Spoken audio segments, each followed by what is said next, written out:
Stugotz, as the Academy Awards get ruined by a pop culture moment that isn't about film, isn't about directors, isn't about art, I've been trying to get the author of, I believe it's a Vanity Fair article on Francis Ford Coppola on, since he wrote an article about what Francis Ford Coppola is doing in his 80s, trying to make his own independent movie after being the guy who made The Godfather. Still a classic, still holds up.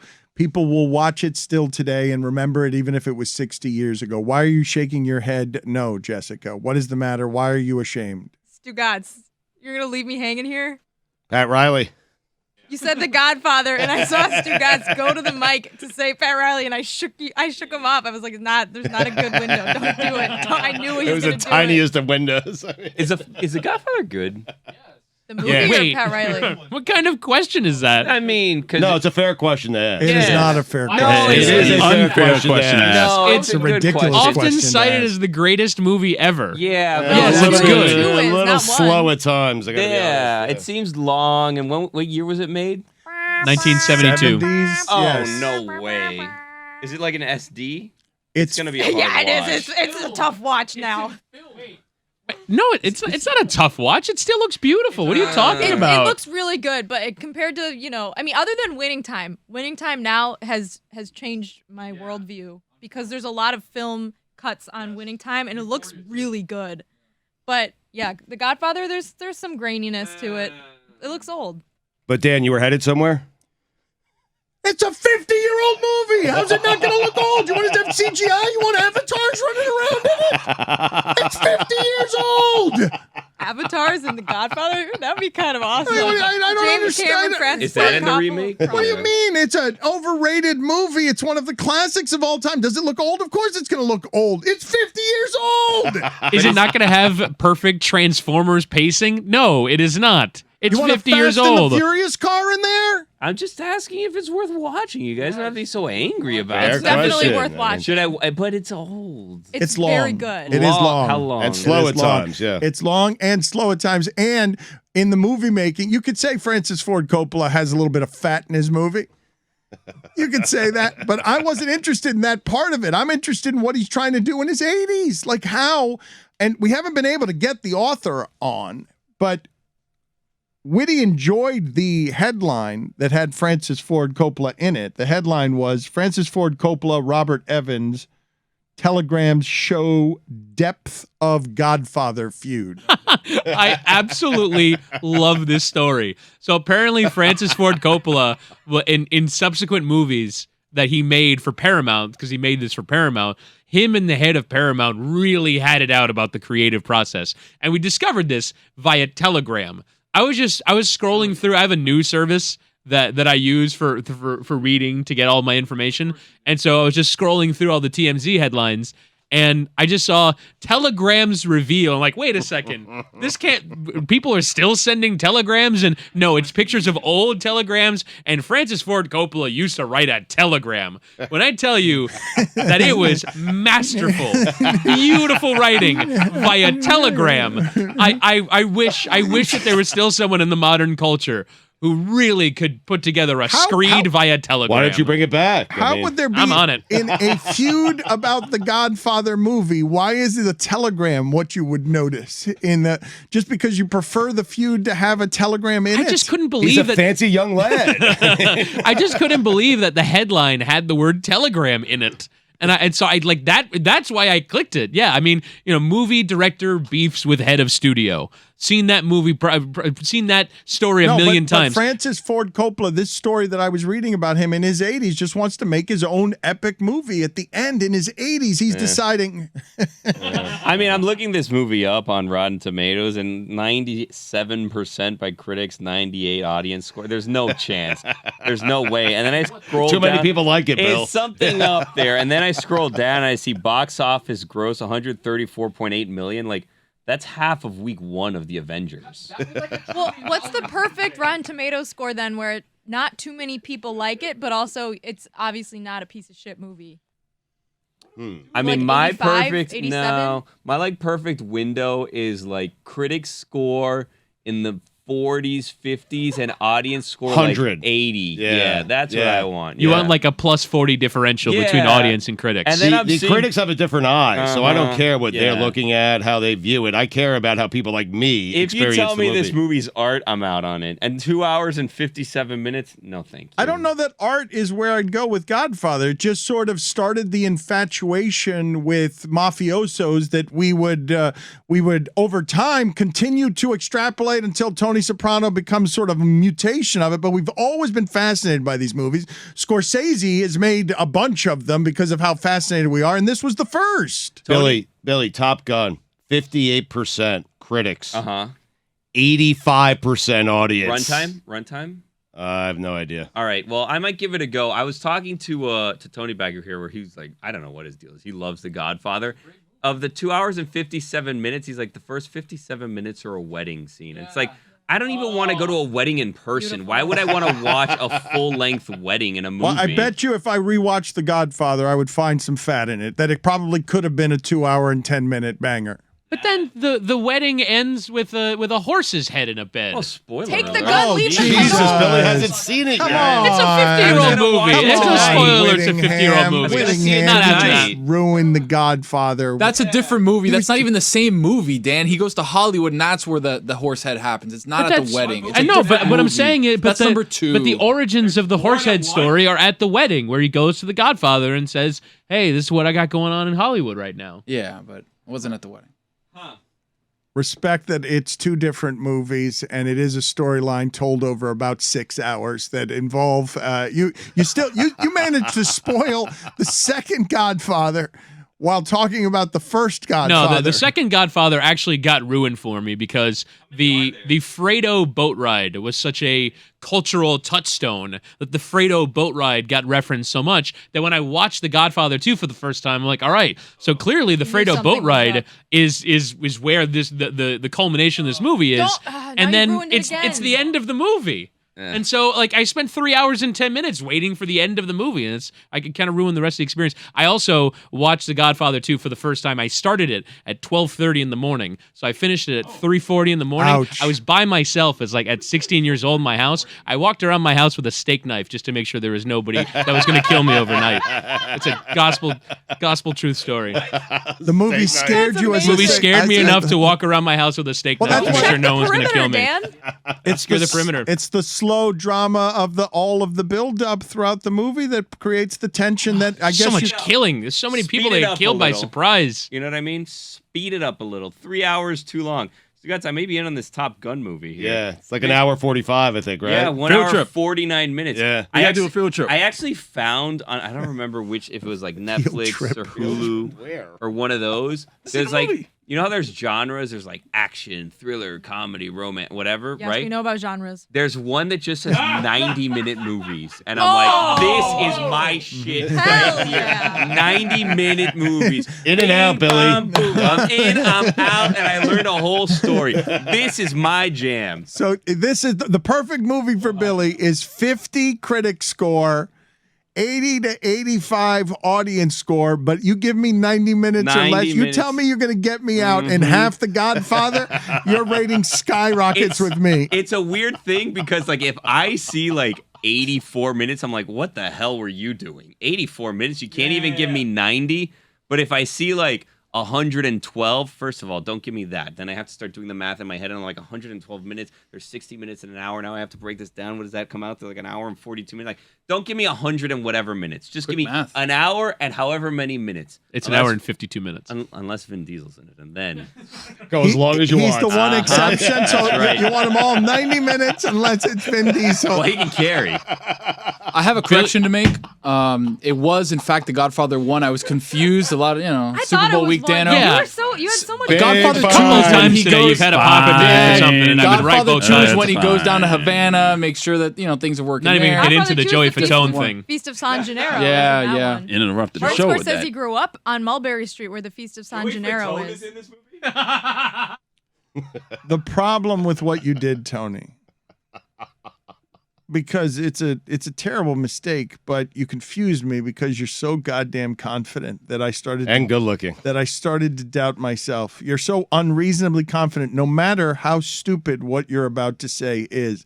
And you tricked me into thinking that I'd gotten so old that I didn't know how either movie started or finished, and what the hell is he talking about? I'm shooting from the hip, Dano. I believed him too, Dan. I've seen that movie 100 times. Like, wow, I really thought it was in the first one, but Tony knows what he's talking about. So did Woody walk around with a knife to cut a horse? No, Winnie I did wanted to that. make sure that no one was going to kill me. Just in case. Just in case. Yeah. Also, it was like, you thought it was like, what's the movie where you watch it and then you have 7 days, The Ring? You thought it was like that situation. Like Exactly. You watch The Godfather and like something bad's going to happen to you because you watched it. I got also, you. Billy referenced box office numbers as a means to judge The Godfather poorly because it didn't rate well in the box office. What was the number, Billy? I don't know. I left up. It's like $150 million. $130 million. Yeah, so. total. Adjusted for inflation, that's $742 million. Yeah, but don't worry about that. It's the 26th highest grossing movie of all time. That Who means adjusts for there's- inflation? I mean, 25. The movie came out 50 fucking years ago. Market. I mean, is it that serious? Billy, great one for you. Phone booth. Have you seen it? Oh, I've seen phone. 80-minute sprints. Colin Farrell had a moment, right? That was a Colin Farrell. Yeah, in a phone booth. He- Yeah. was He had a that moment. also the period where he made Collateral? Collateral, great movie. Put it on the poll, Guillermo. Was Colin Farrell's phone booth better than The Godfather? That's a yes for me. I mean, because you know what? I would argue vehemently on behalf of The Godfather in just about every other circumstance. But you're going to tell me there's a mystery caller and Colin Farrell's locked in a phone booth for 90 minutes? 80. You're going to get me in and out of there under 90 minutes? You're It's a gonna get- sprint. you're It was gonna a get- tense 80, though. It was a very but tense 80. What Stugotz described is absolutely correct, which is I want to sprint in and out of this theater. I'm coming in and out. This is before streaming. Just coming in, Colin Farrell, you're in a phone booth. What this movie cost to make? $9? All right, but it's 80 minutes. I'm going to snort it and get out. No. You're better than The Godfather. Squeeze it in on your lunch break. It was a really tense 80, though. It was. I'm telling you, it couldn't It have was. gone on much longer because Right. you were on pins and needles the whole time. Forrest Whitaker, Kiefer Sutherland. It was a whole thing. It was Kiefer Sutherland, but did we ever see him or was just his voice? Well, don't tell people.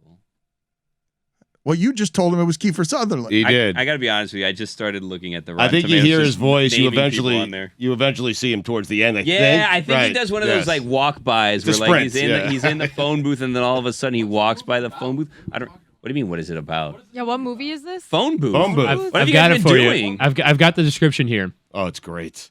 A phone call can change your life. But for one man, it can also end it. Set entirely within and around the confines of a New York City phone booth follows a slick media consultant, played by Colin Farrell, who's good. trapped after being told by a caller, a serial killer with a sniper rifle, that he'll be shot dead if he hangs up. I'm there. When we talk old I wanna go movies, see it again. I don't, Jessica. I don't understand you. I don't understand your foul-mouthed grandmother either. None of us do.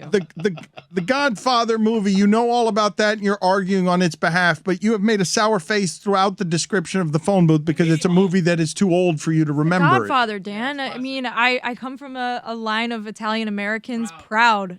Tony says proud. He's right. Proud Italian Americans. Everyone's seen The Godfather, Dan. We quote these things regularly in our family. But you hate phone booth. You look like somebody who. I don't was- understand why he hang Katie up the phone. Holmes. Why are you Also, making him stay on the you- phone? What's you the hang up, purpose? you die. What does the I mean- sniper get out of this? Other than runtime, this movie does not meet the Billy Gill standard for movies. It doesn't. 72% with the critics, 64% with the audience. You get Dummies. a -8 with the audience score. It really misses almost all of my criteria that I laid out. Other 5 than minutes runtime. ago. Is that a no, net rating? Runtime was too low. The critics was too high, and the audience was like, it was And okay. only $46 million in the box office. Yeah. Phone booth but is not adjusted perfect, out of then? whatever. What is the it's like perfect- 800 million. Yeah. What is the perfect? What is the perfect? What is the perfect Billy movie then? Give me the name instead of the score. I want to hear. I want you to pick one. You know You've got what? all of film, all the internet is your choosing. Let's do this. I would like the audience to pick the perfect movie for me. based on that criteria. good. Hopefully one that I haven't seen, and I will watch these that fall into this specific criteria. I want the critic score to be like 65 or below, and I need the audience score to at least be like 15% higher than you're that. looking for the space. You want to put 80 minutes or less? You want to plant No. you want to plant your flag in the space between cinephobe and cinephile. Between them. Yes, because we need a third movie podcast. Yeah. Right, but one right- for bad movies, one for good movies, and one for kind of Billy Gill Billy movies. movie. Well, Billy, there's David's movie segment. So this will be a fourth podcast. A fourth podcast. Yeah. Yeah. It needs to be like below 65% critic score, then like 15% higher audience score, and then between like 90 minutes and 120 minutes. That's All right, like the sweet spot. I think I have it. Okay. I think I have the movie. well, we're gonna That sets the standard. Well, why don't we throw it out? This is what you got to beat if Billy agrees. Because Send these in, and I'll start watching these movies maybe if I have time. okay. Now, very you've probably seen this before, Billy, but I think I have it. Yeah. The 1995 classic Billy Madison. Wow. Great 41% with the critics. Criminal. 79% with the audience. Yeah. Excellent. Runtime 1 hour 29 minutes. Boom. I think I found another one, Billy. Ooh. This one has 83. Oh, this is exactly the opposite. This has 83% on the tomato meter, Yeah. 57% audience Yeah. score. Oh, that's the opposite. How long is the Yeah. runtime? Paranormal Activity, and How- it's only an hour and 26 minutes. No, you don't get the game. No, come on. You're better than that. Totally different. Come game. on, Jessica. This is the Not a space game. that Billy's Does carving Jess out get for the game? himself. That's going to be a poll. Brought to you by Advanced Auto Parts, by the way. New poll sponsors. Stugotz, you have I have the movie, Bill. Cobra. you just 18%. You always go to Cobra. Marion Cobra. It's a sprint with a always- matchstick. What's the, okay, This all is right, the all right. worst. Give me. Okay, No, hold wait on. a minute. Billy, is you great. can't take this under advisement. Audience? What's Billy, the audience? Billy, this The is critics is 18%. Okay, an audience. Billy, wait a minute. 42% No. for the Runtime, audience. runtime. No. 90 minutes. No. Wow. You have to do that on Cinephobe. That is a perfect. They did already. Well, then you can't. Oh, they did do that with Stugotz already. Why are you bringing that back up here? That is clearly a different. It's a great movie. It's a class of. It's Cinephobe. Billy wants the space between the two. Billy, why'd you get so excited at 18%? You don't want to be watching 18% movies by Yes, anybody. he does. You know, it's a fun afternoon. Yeah. Weekend afternoon. Yeah. Yeah, it probably would take me 5 days to watch it. Yeah. So what is my list right now? It's Cobra, Billy Madison. I've seen already. What was the other We one? will have the Phone booth. go I ahead. don't know that I want to watch that again. At Billy Gill, go ahead and send him anything you got. Make it a contest, Billy. See what it is that people pick the perfect Billy Gill movie. But the perfect segment in sports talk, I believe, is the one that Stugotz, having no recollection that we had already talked about this. Yeah. He greeted me this morning so excitedly because he had just heard the segment that Max Kellerman is revolutionizing morning radio with. 0-50 to the max. And we had talked about it already, Unbelievable. whether something was a must-win game and whether the must-win game, would you say that 0-50 or to the max? And we talked about, well, what if it's 61%? No, you're shit out of luck. It's either 0-50 or to the max. Max was clamoring for a 25% option. He was. He can't do that, though. It's only 0-50 to the That max. goes totally against the mathematical principles of to the max. There's no 25%. You only get 0-50 and to the max. What's an example? How does it work? Like, for example, an argument is to be made that the Celtics and Heat game, regular season game, as far as regular season games go, is it a must win? 0, 50, or to the max? You love it.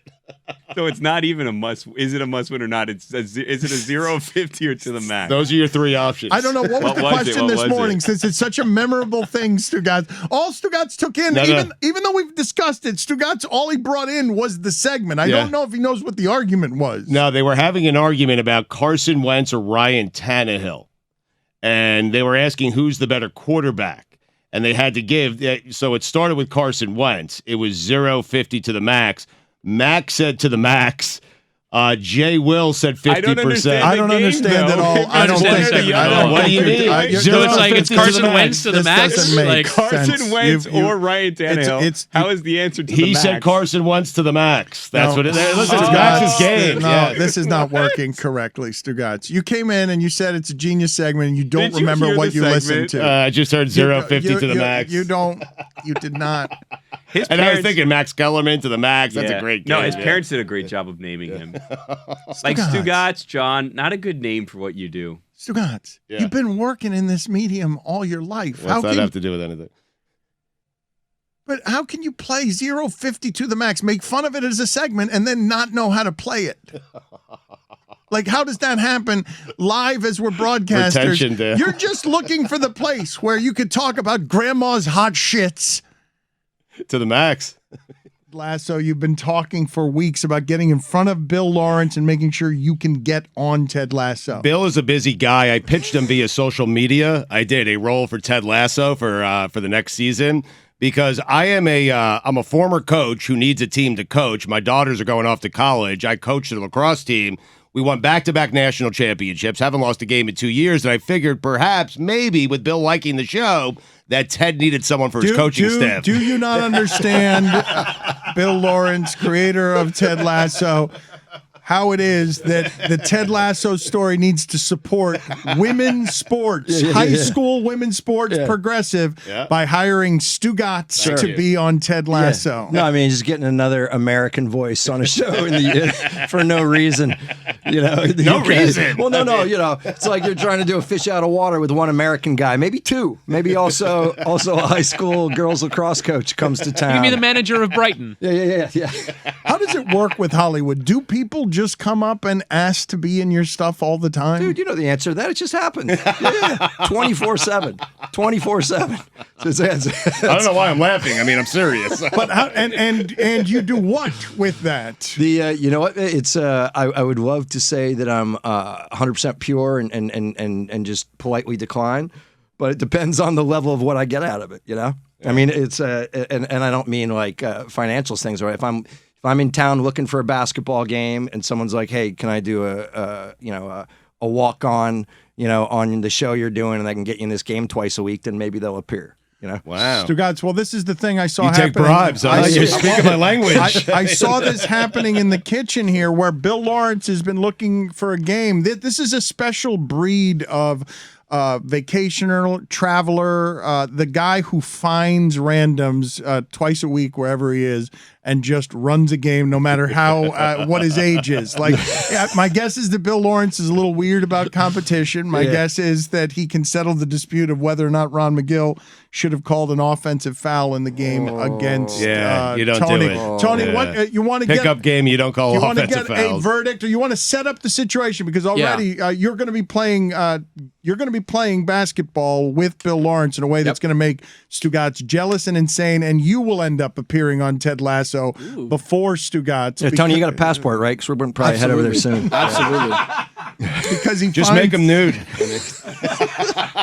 Tony, tell the people what the dispute is because I think Ron lost some respect around here saying doing what he did in the game the other day. Yeah, so Bill, we play in a Saturday morning game of old heads, and Ron is the oldest head who's out there. Yeah. Who's out there fighting, by the way. He's great. He's long, lanky. He's got a great like spin move shot to the basket. How tall is he? He looks tall when he's on. Ron's like 6'6". Oh, like a geez. true 6'6". He's a giant. Yeah. And there was a play where a teammate of mine was driving in, kind of put his shoulder in to draw some contact and get a layup in. And Ron was like, "Next one you do, I'm going to call an offensive foul." And everybody's like, okay, old man, for sure. Next play down, I miss a shot. The ball goes out to the same guy who he said he was going to, call an offensive foul on. He goes in, does the same exact move, lays it up, and he calls an offensive foul. The problem is, on an offensive foul, you obviously take a charge and you fall. Ron never fell. He just stood there Sure. and called an offensive foul and started walking off. The game got derailed, destroyed. Yeah. Everyone People quit. walked out of the Everyone gym. quit. All right, I got two horrible. comments. Uh-oh. The first comment is you got to be able to tell that story quicker. It's not his area of He's had expertise. such a bad day at the microphone. Like he's irrationally confident, and he's just had a disaster. I have to of a give day you the at the context of microphone. what happened. You I had to make sure just you killed knew that it him. happened before. That's fine. You know what? But I got it right away. I got it right away. Skylord never forgets. Your ass is grass on Saturday. Just Okay. letting you know. I know, but what, Grass. what Bill is saying is Ron Asses. took a charge. Yeah. If we're going, but I want an honest report back, and I'm fine if you go honest. I got a good game. By the way, I'm going to come to town and ask to be in your game and talk about it and not be really good at basketball. Am I psychotic? I'm going to be really good at basketball. We're gonna I'm be fine. excited. All right.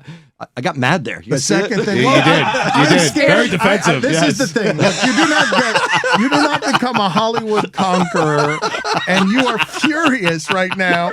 You're telling him how to entertain you with his stories, and you're totally right. But here we go. You are in the right. The rule at our game, you can call a charge, but you can't take the ball. So if he called an offensive foul and tried to take the ball and change possession, you guys, it's a no-go. You guys know No, the that. whole Possession game- stays the same. So you Yeah. recheck. Okay. Yeah, recheck. But the whole game dissolved. Everybody quit. Everybody went home at the That's end what of happens that. when you call a charge. Yeah, by the way, guys, it's literally it's a stone's throw from calling 3 seconds in a pickup Yeah, game. which he does a lot, by the way. I didn't want to mention that, but Ron just parks his ass in the No, paint the entire day. no. It's bad. I'm just saying. This weekend, call him on it. Seriously, do it. You do it, Bill. How do you feel, Just get that petty, and I hope you didn't hear me here. Yes. Sure. Tony? Is there any reason that you went with your ass is grass? Oh, because I said it to Ron on Twitter the other day, so I mentioned, figured it was something to say to I don't Bill. want us to start that way, Tony. I, You know what I me mean? neither. Dan pits us against each other No, off I rip, feel and I don't Bill like started that. Well, Yeah, Bill he did it did. himself. He Yeah. That's why- invited- Well, you invited really him- did it. You I mean- invited him to your game, By the and way- he was super eager about the fact, oh, I finally found a game in Miami. I can go play. Yes. and I was run excited. around. By the way, I'm very grateful. I just in my this is how my day started. We're like, hey, we got 15 minutes here, and we're going to start with an 11-minute story about Yeah. a charge. I could have gone deeper. I gave you the short version. How and why did you end up in Miami? Why you've spent some time here? You're working on a project. I was really Project. excited to hear the project that you were working on. Since I was a kid, I spent a lot of time in Florida, and I'm a huge Carl Hiaasen fan. And I'm turning a bunch of Carl's books into a streaming show on Apple, and so I get to shoot it. All shoots here in Miami and the Florida Keys. So I'm here, probably until mid-August. But he's a hero of mine, and one of those guys talking to you. You guys know you do it here all the time. When someone that you kind of admired turns out to be as cool as you'd hoped they'd be. What a gift, right? And he couldn't be a better dude. He is a hero for both of us for different reasons. I imagine. All I don't, three of us, I don't excuse know. me. I don't know how much. Do you know who we're talking about? Carl. Carl Hiaasen. Tell me all about Carl Hiaasen. Tell me all the things you know about Carl Although I'm Hiaasen. interested if you can just do a guess of his profession right now, knowing that we have overlap. He's a writer. He's written many, many books, some classics. Ooh, look at that. One about a flower. I can't remember the name. It had a flower in the title. What else do I Do you know about what? Hiaasen? Do you know anything He's from about the 305. but his career? Do you know like how before he got into books? Do you know why I respect him or why he's one of my heroes? I'm leading you right there, Oh, no. Stugotz. I'm just Something bringing. that he did. Was he a newspaper columnist? Hey, wow. there you go. I forgot you did that, Dan. Only so took you 10 long minutes. ago. It's longer than Tony's story. But Bill, you in South Florida were inspired by what? Because he was Billy Corben also a huge fan of his because he was actually somebody who was an activist fighting on behalf of South Florida in a way against corruption that was just overflowing even then. Oh, look, man, the same reasons you dug him as a journalist, I'm sure if you can create popular entertainment that also has a message, whether it be Carl's anti-corruption or, pro-environment stuff without being preachy and still be like, he's very much like Elmore Leonard. If you don't know, it's like Jackie Brown and Out of Sight, stuff like that. And Carl's books Read are them all the time, yeah. Oh, they're so funny, man. That I think he's joking that he's not a reader. Is that what's going on right now? Writing, no, he doesn't have any idea what you're talking about. But if you have a part for me in any of these highest and streaming things, I am in. He just wants to get on Ted Lasso. He doesn't care about who your heroes are, your inspirations, or who helped you write well. But these are the people who lured you in, because you could have done anything after Ted Lasso. You had I would guess your life has changed. I would guess with the success of that, you could write your own ticket. You must have been meticulous about what you would choose next, and you chose this. Oh man, yeah, an excuse to be in Florida, working where my folks are and a lot of my family is, so I can touch base once in a while. All of his stuff is very throwbacky, kind of Butch Cassidy and the Sundance Kid type vibe as far as the male lead, and Vince Vaughn's playing the main character in it, and working with that dude as a guy I grew up with, kind of digging on, his type of comedy and movies and stuff. It's a blast. I'm at this point in my career, I'm doing what you guys are. I'm trying to do stuff that, even though it's tons of work, doesn't feel like work, And so might not have been the best decision, but who cares? What's the worst that could happen? What were some of the other options? Because I don't know what I imagine you're very confident, but I don't know what your relationship is with success and with failure. We were just talking about Francis Ford Coppola in his 80s needing to do something better than The Godfather for some reason, like feeling the need to do it. So I don't know where your creative impulses are fed. I don't really work. There's a lot of people that get hung up on the legacy and that stuff. I could care less. I get nailed on social media all the time because people think the last year of Scrubs sucked because the show was on for like 8 years, and then I'll let writers other than me do a final year of the show. But it's because there's 120 people that could get another year of work. I could care. So at this point, the stuff I like doing most is helping younger people through the system, because Hollywood is crazy pants when it comes to trying to get through it without everybody crapping all over your idea and making it hard to do. And other than that, I'm just trying to do stuff that I would want to do anyways, And so not doing stuff because you have to is a huge change career-wise. Did you have an off-kilter look at everything that happened at the Oscars on Sunday? I would imagine that. I would imagine from your vantage point, knowing the bowels of Hollywood, that must have been fascinating to watch as comedy. Oh, it's so fresh right now. It's almost hard to laugh at, right? But to me, how much longer are we going to do? I say this as a guy that won an Emmy, and if I hadn't, I wouldn't say this. and we'll win many more. You won yours, and now you want to do it so many of them, and you want to close it down. I don't want to be weird. I don't think the Emmy should ever happen again. This Stugotz is so very strong in you, my You friend. want to retire on top? Just close it down. Lawrence takes. I got mine. But yes, the award shows are stupid, but they're also the path to creative freedom. Even though you're probably not any better having done Ted Lasso than you were while doing Scrubs. You just acknowledge the whole thing of Hollywood, man. I used to do a comedy bit about the amount of times you get on a show that worked. All right, I couldn't get an interview at one point in my career for any gig, and then I got on the very first year of the show, Friends, and that show exploded. I was on the writing staff, and literally right after that, I had all these meetings with people going, "Hey, we've always loved your stuff." I just remember going like, I feel like I haven't changed much in the last 6 months, and I couldn't even get into getting. So that's all it's really about.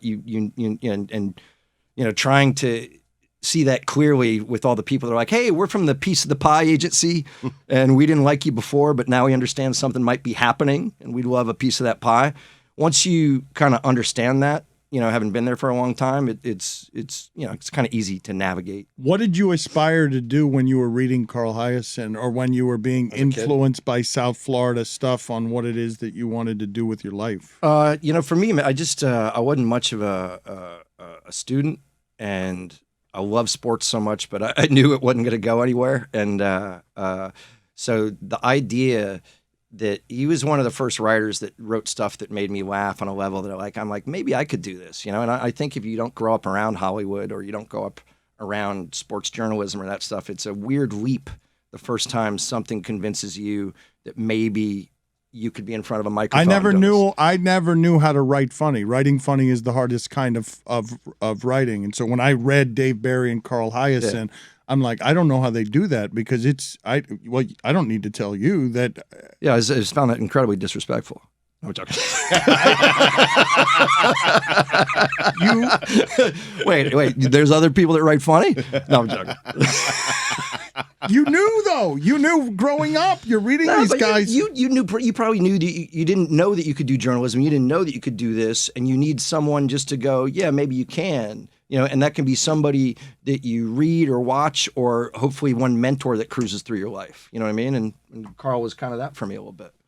Your work seems like it'd be fun. Is the repetition of it a little? Yeah, man. It's the grind of the technical part of writing the gigs with a bunch of guys and girls like here, the people that you would want to be with anyways, is a blast. The fact that it takes 6 hours to shoot a page and a half is tedious, And just so you come in and nail it and get up, yeah. Although you could walk to set some of these days. Are you guys filming right out here somewhere? Or we have been right today. We're shooting. You'll know where it is. All Day Coffee. You know that place? Yes, I read a story that it reopened. Yeah, we're shooting about recently. 100 yards from. No there problem. today. Cool. Yeah. Wait, why would I know where it is? Just because I went there once I'm for addicted to coffee and it coffee. seemed kind of young and trendy, and I'm spotting you as the youngest person in the group so far. There Thank go. you. It's the type of place that my daughter hangs out when she's here without me. So there you go. Woody's so. She's not the youngest. I'm wrong. No, I am. No, it's just she enjoyed too much being called young. Okay. And my bad. trendy. Congratulations. Thank you, Roy. Sure. You could be sitting at a table with my daughter there, and I would not be surprised. How old's your daughter? She's 7. No, I'm sorry. no. Because then we definitely would not be hanging out. No, my daughter's gonna be 22 in a couple weeks, and she's. Oh yeah, we're homies. There you go. I know your daughter. She's a singer, yeah. Same. Do you know her? She, No, but like I feel like I do. I thought you were being real. My daughter's a pop singer, so that's why she's here all the time. It's very weird. Really? Yeah, I swear. I'm a proud dad. I'll dadager the shit out of it. Yeah. I'm a pop singer too. I was in a I musical know you're in called the Big music. Game Yeah, I Musical. know. Tell me about the pop singer though. You're proud. I've only heard you be proud dad about your My boys and their your dunking? rebellious son, who it strikes me as way too confident for his age. It's the trademark of all the kids in my family is completely unearned confidence. My daughter, no one in our family does music. My daughter randomly had a hit song in South America when she was 16 and got pulled out of high school and never finished, and has been on the road touring as a singer-songwriter ever since. And you allow them to follow their dreams with support and belief because you learned where that you can go and chase the strangest of things, even though if it doesn't seem career prudent. It's a very good story. I almost messed up, Dan, is my parents really leaned into my stuff, which in a way I didn't expect because we had no connections to Hollywood or writing, and I'm sure it seemed idiotic. When this happened, all these people descended from the music industry at our house and said, your daughter's got to leave school and go on the road. And I said no, because I said, she's going to finish high school. This is idiotic. And she didn't speak to me for 3 weeks. And then my dad called me, and he's a conservative guy, and I thought he was going to say good job because we care about education. And my dad said, if it was one of your boys and someone said he should take a year off from high school and go play basketball in Spain, you'd already be gone. And because it's your daughter, you're being ridiculous. And so I let her split, and she owns her own house now. She's living a great life. That story's crazy. That your dad would come down, and you thought your dad, but of course he let you he let me pursue something, but he made me the thing. The disconnection was he said you can do anything you want if you go through some higher education, even if you struggle through. So I know you got something. And I went to a public high school kid, state school. And so I thought he'd be the same with my daughter, but he's. But you were probably more of a screw up than your daughter, yeah, right? it was a major. Yeah, it was trouble a little bit. Yeah, and so he probably thought you needed the discipline at school because you were always irrationally confident. My guess is that your son, that it runs in the family. It does. He thought I needed school more to grow up and to give him the confidence that I would not be arrested or have something bad happen to me if I split. Woody, I think one of the things that Tony has underestimated here, and hey, it'd be great to have Bill Lawrence at the game. Like, Bill Lawrence is coming for Tony's neck, and Tony's not going to find that pleasant. No, so hold on, Dan. Hold on a second, because I just told Lewis I like the cut of Lawrence's jib. Yeah, guys just like me grew up the same way, state school, public high school. we're coming for people, and You I like didn't, that. you didn't include the word screw up in there. Well, I'm also a screw up. Yeah, but I thought that was obvious. I thought that was obvious. I would imagine this runs the risk, no matter how friendly you are right now, that when competitive Bill Lawrence makes an appearance, there probably is some nastiness that ends up happening with the delusions of pickup basketball. I'm still great. I've always been great. Yeah, look, my wife my wife stepped in. I used to play at the Hollywood Y, and then a street game, a pickup game in a park in L.A. And I had a week that at the game at the Hollywood Y, we got in an argument, and a guy choked me. He put his hand on my neck and tried to choke me, and I left. And then the park game I went to the same week, a dude put his hand on my neck and tried to choke me, and then my wife's like, "You got to start picking games that you don't get choked twice a week." And so the only thing that's really changed in my life at this point. Not to victim blame here, but I think he deserved it. Yeah, well, like what preceded the hand on this throat? This is what I'm saying. Like, I believe Tony has underestimated what he is. Welcome to his park. Illegal scream. Tony's like, hey, we're Miami boys. You know, we've been playing in the streets. Bill Lawrence is dragging chains behind him, and he is about to like guillotine people. Like, if hard fouls are going to be a thing, why are you getting choked twice in a week? Is it them or is it you? No, the second one was them. The first one, I used to be a fairly decent 3-point shooter. Now I'm more of a slasher and play inside more. And I loved being a comedy writer, trying to come up with different things to say. It was your mouth? Yes. And I said, I'm a little older and we're really far away from the hoop. Did that go in? Right after I hit a shot. Trash talker. I love that. I go, we're pretty far back, man. I could not see that. Did that go in? And the dude just put his hand on my neck and pushed me against the wall. This is what's going to happen. At a park of Tony's meatheads with this animal-speaking Tarzan who said he's going to beat the shit out of Tony. How's that trash talk going over? Like, McGill's going to behead him. Yeah, McGill's going to give him a clothesline is what he's going to do. No, I'm a different guy. And then call a foul on Bill, yeah. I'm a different guy. I've my game now, my eldest son plays with me. I got to represent a little better, and so and like, by the way, for me to pretend I grew up in the mean streets, public school I grew up in the mean streets of Fairfield County, Connecticut. Hey, but you know what? I got out. You know what I mean? I pulled myself up by my bootstraps. Yes, sir. You only had one grand piano in your house. Yeah. You know, I found a way out, and that's the thing I wear around my neck. You know, You're across the bear. Tony was correct in pointing out that your aging process in basketball It's opposite. It's opposite of what it normally is. In that normally you start off as a slasher, you operate in the paint, ball handler, and then you become a shooter as you age. That seems my backwards. problem is I played. You know, I think that most people that actually played for real can do both. And then I still play a lot of tennis. I played tennis all through school, and unfortunately tore my rotator cuff like an old guy, and so it's harder for me to shoot deep anymore. It's a sad story. Did you see the honest moment of defensiveness, though, in protection of his game? He's got a great deal of pride in his game. Yeah, and it's very upsetting. He was hitting me with his bona fides of like I've played some real basketball. Yes, you're looking to go into this game against Tony and dominate. You are going to rain unholy terror on these young bucks. The bummer for me is if I enter an outsider's game of some younger people, I like to sneak in. Do you know what I mean? So like I like to be somebody that they're being nice to. Oh, now we've screwed that up. We've screwed that up. Yeah. But you like being, but it's okay because you can handle it. I think because I can't see the basket from here, but did that go in? Yeah. I think it'll be all right. I look forward to seeing this. I don't think he's afraid. He's not afraid of Tony taller than him, young bucks. No, I think it'll be okay. You can probably draw a crowd to this basketball game now. We can live stream it if you want. Go? I can't say. I We might Bill for sound. I feel like Tony won't wilt in the spotlight, but the spotlight helps me. Not. I think it'll be all right. Yeah. Bill, do you know Bone Crusher? Have you ever heard of Bone Crusher before? No, what's Bone Crusher? No, Bone Crusher, the rapper. Yeah, he's got a famous song, and I Ain't Never Scared. Okay. Yeah, so I just want to let that. See, he just gave you be some known, young person there. That's okay. I know. I'm just gonna play you like 5 feet back and just let you shoot the entire time. So that's all. You have given your secret away. I Sag off. I'm the type of person that even if I was yelping in pain every time I shot, then I'd still do it. I love this just guy. want you to know. Oh, I love this guy. Well, he seems unreasonably competitive. He seems like the guy you want on your team, but not on the other one.